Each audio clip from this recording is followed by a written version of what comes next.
Hello, everyone, and welcome to another episode of Letter of Law Interviews. My name is Sarthak Bharadwaj, and in the 13th episode of this interview series, I'm so happy and delighted and thrilled to be in conversation with Miss Apurva Vishwanath.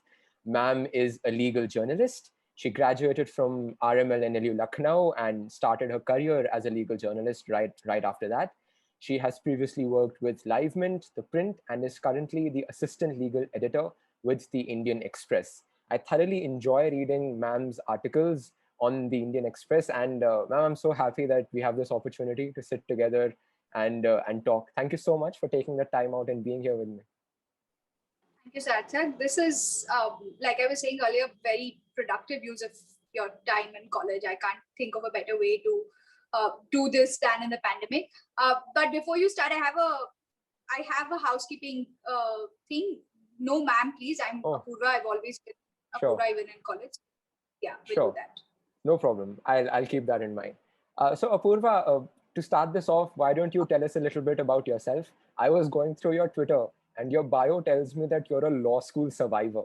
So I'm excited to see what your experience in law school was like and what made you choose a career in legal journalism. So I did start out wanting to study law. This is something that happened accidentally, but not in, a very broad sense. So I did go to a journalism school. I wanted to be a journalist as long as I can remember. I used to, I had that atmosphere at home where my father would have 4 or 5 newspapers in the morning and we would talk about it. We would debate, fight about it, all of it. So, but for about a year and a half, when my grandfather was unwell, it used to be my job to read him the news. So he couldn't read from the newspapers himself. So I would read it out loud. I would read the headlines, and if he liked it, then I would read the whole, story. So, and I would do that in Telugu, Kannada, and English. Oh. Business papers, regular newspapers. So I had this obsession, you can say, with news. And I think as long as I can remember, I wanted to be a journalist. I did enroll myself in a journalism honors course, but for the lack of a better word, I found it boring. I thought, in fact, I may have judged it pretty soon. I only attended one class. And I think the first class, they were teaching us what you should do in a press conference. And someone, the professor who was teaching, wrote up on the board, said, sit in the front row and ask relevant questions. So I was far more familiar with, how questions are asked, or because I used to watch news obsessively. So I knew what each of those, I used to pretty much only watch NDTV. So I knew a lot of the reporters by their names, where they had studied, these things. So that obsession remained, and I thought maybe I should study something else and not journalism, which in hindsight has been a very good decision. Studying law, like I keep saying, is like, it makes you a bit of a jack of all. You learn a lot of things in 5 years, but at the end of 5 years, I came out with something that's far more valuable, which is to be able to just read better, be able to dissect information better. That which I don't know if I would have understood that so much better if I was in a journalism school. Right. Ma'am, sorry, Apurva. In my view, I think, and correct me if I'm wrong, I think legal journalism is still a fairly new field. It's developing. Traditional newspapers and media houses do have separate columns where they cover courts, but it is only now that we see completely dedicated entity in itself that's legal journalism. So when you were starting out, what kind of challenges did you face as a very young legal journalist who also did not have a conventional degree in journalism? So were there any sort of challenges that you faced? No, I don't agree with that, Sarthak, because I think a lot of media houses, every media house, the one beat, so to speak, that they take very seriously is the legal beat.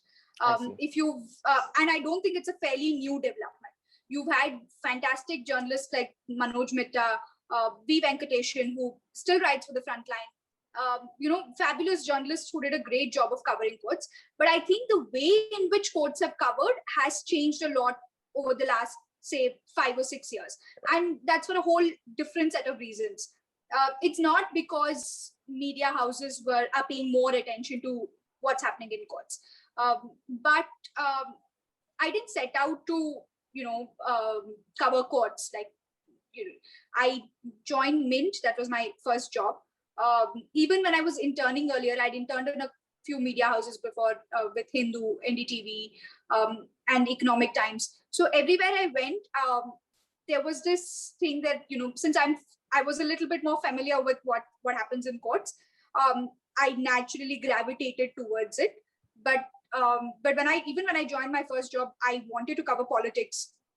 I didn't think of myself as a legal journalist that way. But 2015, when I started working, the NJAC hearing was happening. That seemed very momentous to miss that opportunity. So when I was asked to go cover it, I jumped in and I thought, I'll do it for 3 months and then ask for a change in beat.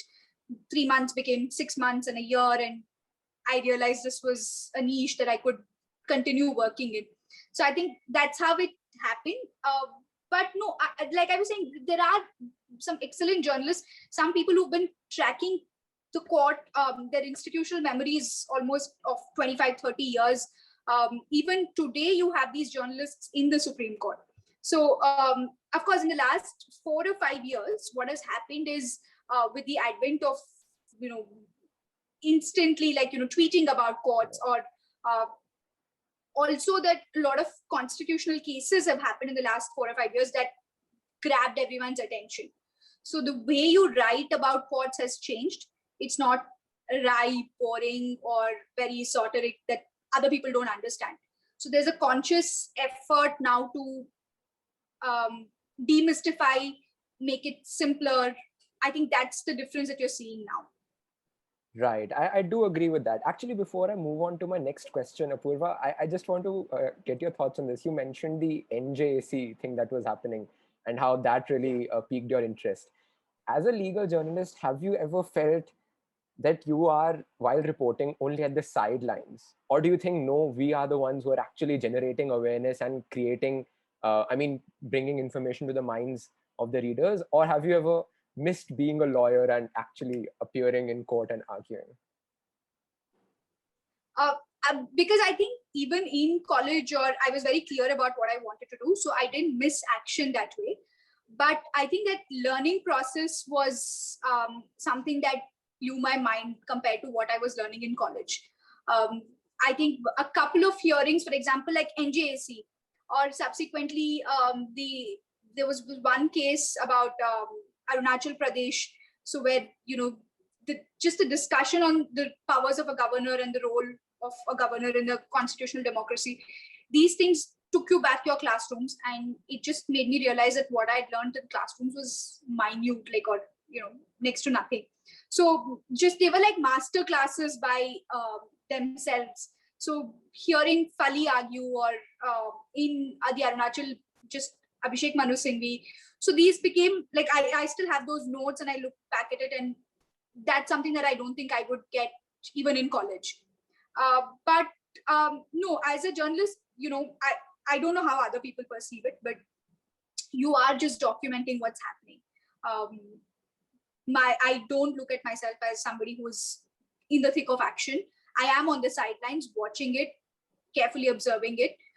Because I'm on the sidelines, I have an advantage that it offers a very special vantage point from where I can see things that people might miss when they're in action. So, and that's essentially what you do, right? You write about that, and that's about it. I don't think, you're not in the thick of action. You are actually on the sidelines in the visiting gallery, looking and observing, recording this for posterity. Right. Ma'am, Apurva, I'm so sorry, it's just a force of habit for me. No. So Apurva, you mentioned that, you get to watch legends and doyens of the bar like Mr. Nariman and Dr. Singhvi argue. And because you are working in the journalism industry, have there ever been incidents where, some senior counsels have reached out to you, because you're obviously reporting and you're shaping public opinion?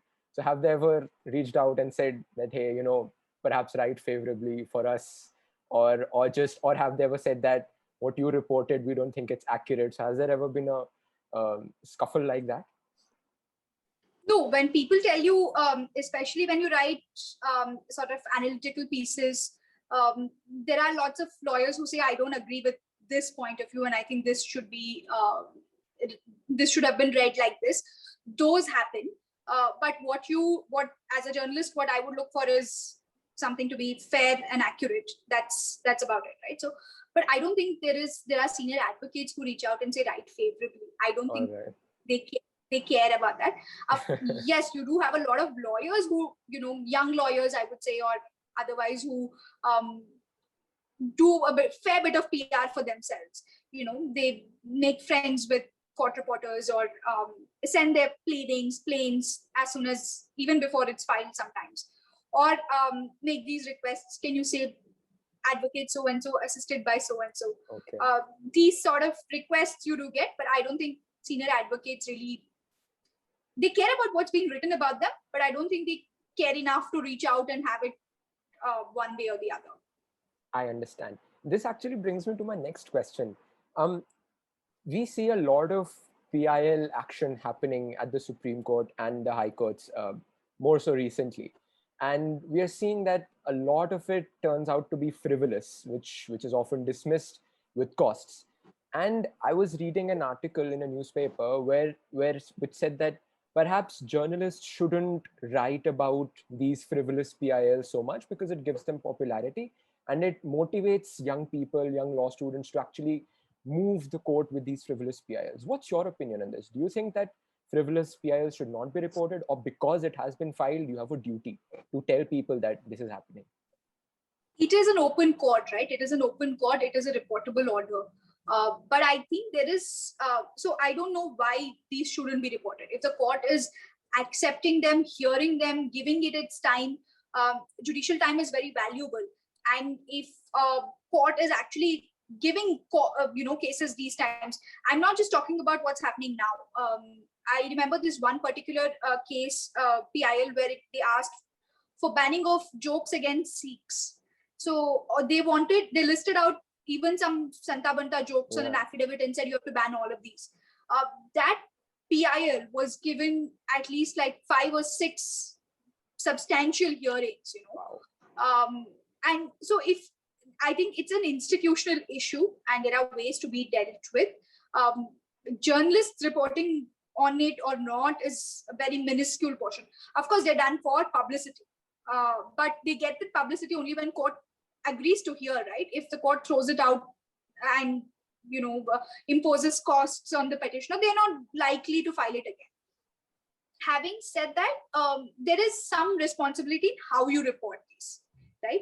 So I had a practice when I wrote about a PIL by ML Sharma. I used to write also I used to have a line which said his last PIL was dismissed with costs, or something like that. Or when I say, for example, during the medical college scam, there was a PIL that the court agreed to hear, and they reiterated that the Chief Justice of India is the master of roster. So the petitioner is the same guy who, in an earlier case, his PIL was dismissed for costs.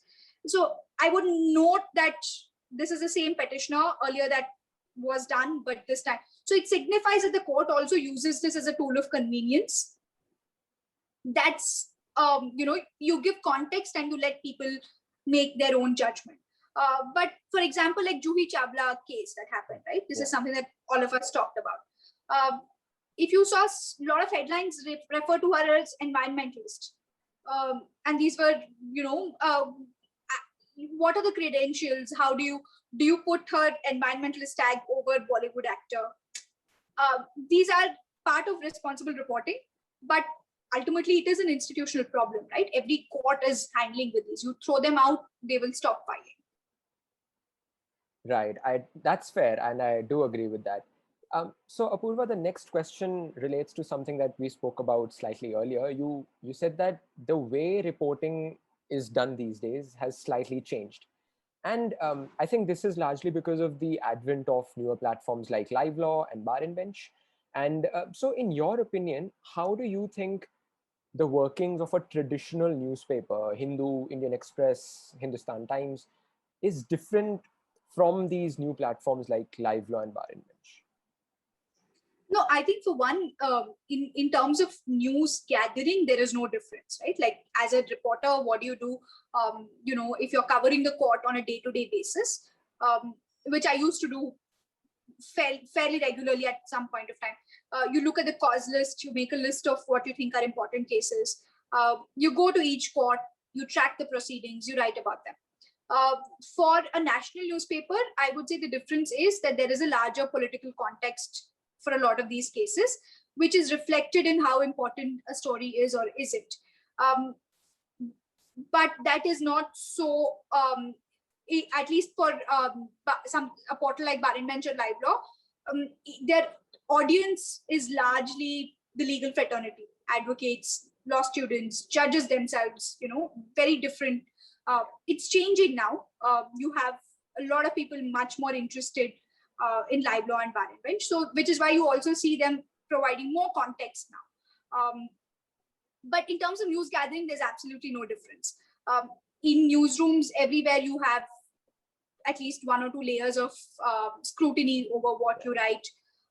We pitch our stories, we estimate which is more important or which gets more space in the paper, and you write accordingly. It's more collaborative, perhaps, in a newspaper, because if I'm writing a story about Allahabad, there is our colleagues in UP will pitch in. There's more context. I think that's the only difference. Otherwise, I don't see much of a difference. But if you look at how courts are covered traditionally, earlier I would say it was fairly conservative in its approach. As in, they would write about it very carefully. Now, and reporting oral observations perhaps, or providing this additional context, like I said, with PILs, right? It's just saying that the court is using it as a tool of convenience. These sharper observations are made much more now with the advent of portals like Live Law and Bar and Bench and all of these. One, simply because if you don't say it, someone else will. So you might as well say it. And things like that. The coverage has become a little more sharper, perhaps, than what it used to be earlier. Right. This is a very nice segue into the next question that I have.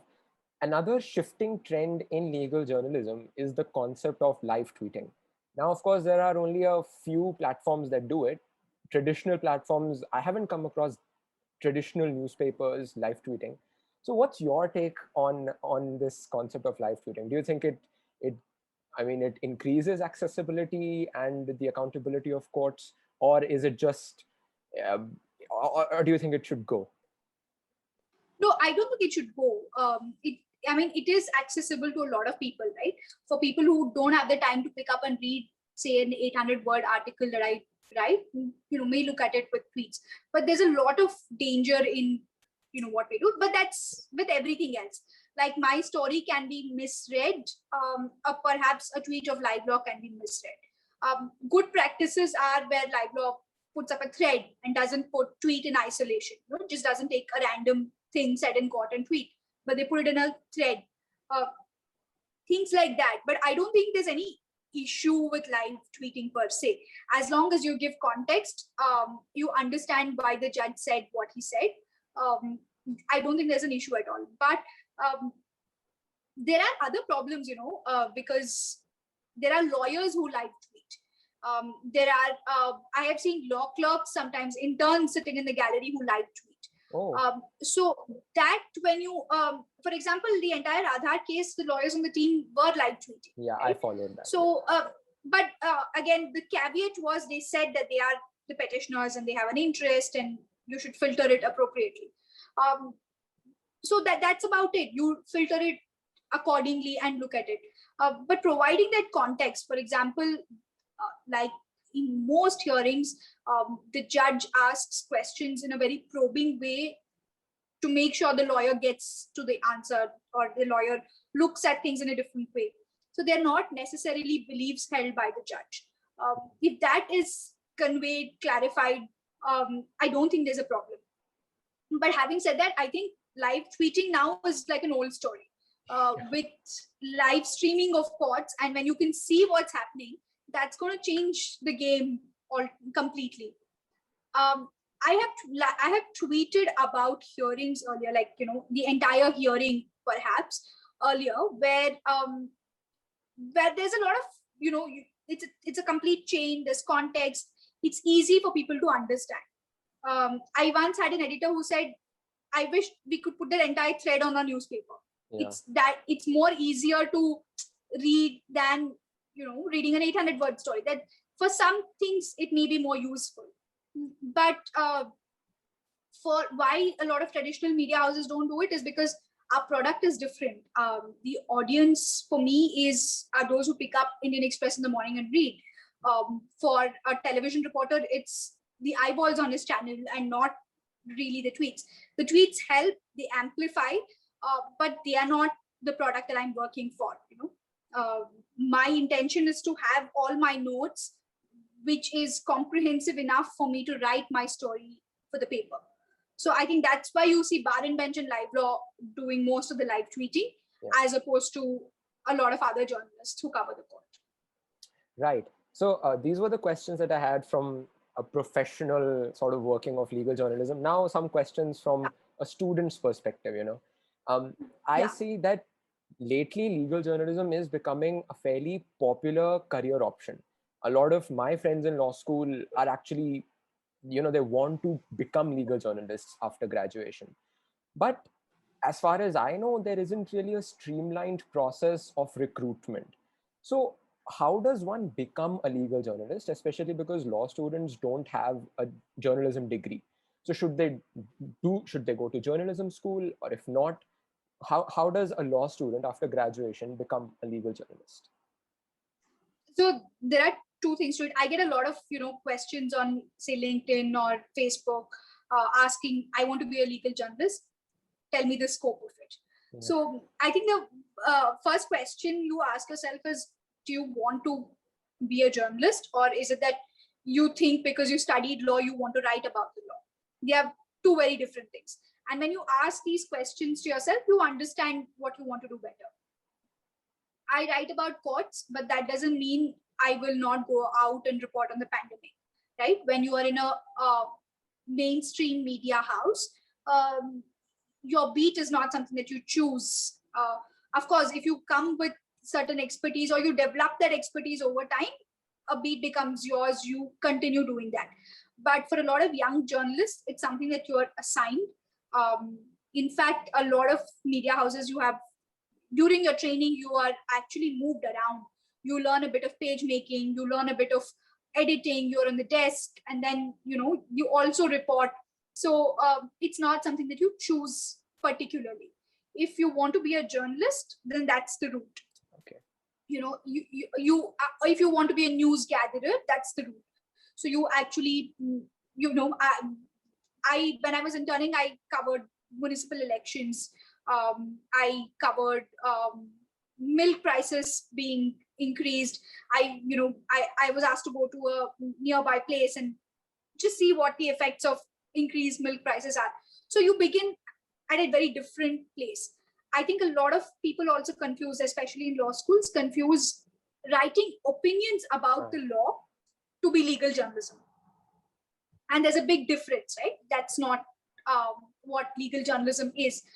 Of course, if you are writing, if you end up working for a portal which is solely focused on reporting on courts, reporting on the law, for example, Live Law and Bar and Bench, you may continue doing just that. But if you're in a mainstream media house, you wear many hats and you move around. So I think first question that students should ask themselves is that whether you want to be a journalist or whether you think because you are in law school, you have a lot of opinions on the law and want to write about that. The second one is also very acceptable, but it's just, you should be clear about what you want to do then. Right. So Apurva, just if someone's in law school and they are, seeking to become a legal journalist, should they focus more on, writing academic papers? Of course, that's that's one part of law school. It's a very important experience. Or maybe during the later years, they should start focusing on more journalistic writings that gets their work noticed, and perhaps they can then approach some media house for a job or an internship. No, of course, it's a combination of both. I don't think you can slack off on your academic training that you get in law school to make you a better journalist. That's not the preferred way. But of course, writing in simple terms, clearer ways, writing for a general audience is something that's a skill that you acquire. And if you acquire it sooner, that's great. If even before you start your job. I don't think I had that when I started working. It took me time. There were editors who changed copies, would ask me, why are you saying this instead of that? So, it's a lot of just explaining, right? So you learn that over time. But being able to write well is not the only attribute of a journalist. Fair and impartial reporting, that's about it. So if you look at newsrooms, this is something that I was told very often. It's okay if you can't write well. As long as you get it correct, there are always people who will help you write better. Your copies are necessarily looked at by an editor. They make it better. Without good editors in the newsrooms, I don't think any journalist can ever be a good journalist. So there are sometimes gaps in your stories. Editors who look at it say, you're not I don't understand how you're making this connection. Get more information. So these are more important than just being able to write well. If you write well, not everybody who writes about the law is Pratap Bhanumehta, right? He writes well and he understands it well. I agree. So as a legal journalist, if you want to explain the law, you write it simply, but that's something that you acquire, you learn. But I think essential is being fair and accurate, like I said. That's very interesting. Actually, just to rewind a little, I'm very interested to know how actual newsroom works, because from what I hear from you, it seems like it's a very collaborative experience. Feedback is happening in real time. So how has all of that shifted in the pandemic times? I suppose the offices are probably shut. So I'm sure it must be a very different kind of experience. So how has it been like for you? No, I think we all really miss physical spaces, but a lot of our work happens outside the office. So even before the pandemic, it's not that I would be in office, 8 hours a day, like most offices are supposed to be, right? My day would, if I was going to court, I would go to court at 10 in the morning. You come back when the court is shut, and then you start figuring out what's the story for the day, or the stories for the day, and then you write. So but of course now the meetings have shifted to Zoom. But going out for reporting, that still happens. It's only in the last couple of months that a lot of us have been able to access virtual links at home. Otherwise, even for Supreme Court, my colleague who covers Supreme Court would go to court, sit in the press lounge and watch the proceedings. So that's changed only now, but otherwise, it's the same. A lot of your work happens outside the office and not inside. And at the end of the day, your writing, that can happen also from anywhere you are. True. All right. So coming to the final set of questions that I have now. Apurva, most law students spend a considerable amount of money in their legal education. I mean, it's not cheap, be it a national law school or, of course, if you're in private, then it's a lot more. And if they're looking, for that reason, I think a corporate law firm job seems very lucrative. Now, if someone is thinking of making a career in legal journalism, do you think it's viable in terms of monetary returns, or is it like litigation where you'll have to spend about 10, 15 years before you can start making any real money? There's a difference there also. In litigation, you spend 10, 15 years and at some point you start making money. I don't think the same can be said of journalism. And this is a refrain that I heard a lot when I told people I want to be a journalist. Journalists who I interned with, media houses, they would say, if you have a professional degree, go use that because there's no money here. And I think the same holds true. The pay scales are drastically different when you compare it to what you would get in law firms. But also, having said that, the motivations for doing this job are also very different, right? So that is something you have to keep at the back of your mind. But a lot of starting salaries in journalism don't cover even your rent if you're in Delhi. Wow. There is that huge problem when it comes to, as an entry level job. It gets better, but I don't think you can even compare that to law firm salaries. Of course, that's not to say that you will never make any money or something to sustain yourself, but the motivations for doing this job, if it's money, then don't do it. Right, that makes sense. So Apurva, before we conclude today's conversation, this is the final question, that I ask all the guests who are on Letter of Law. Are you into reading? And if yes, what kind of books do you like to read? And if you have any recommendations for us, we'd love to know them. Of course,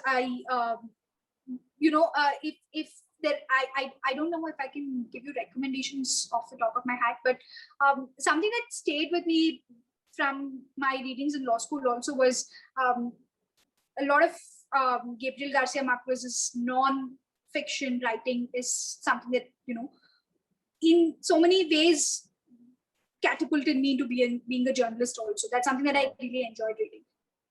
But read a lot of non-fiction if you even want to be in a career like this, understand different things, what's going on.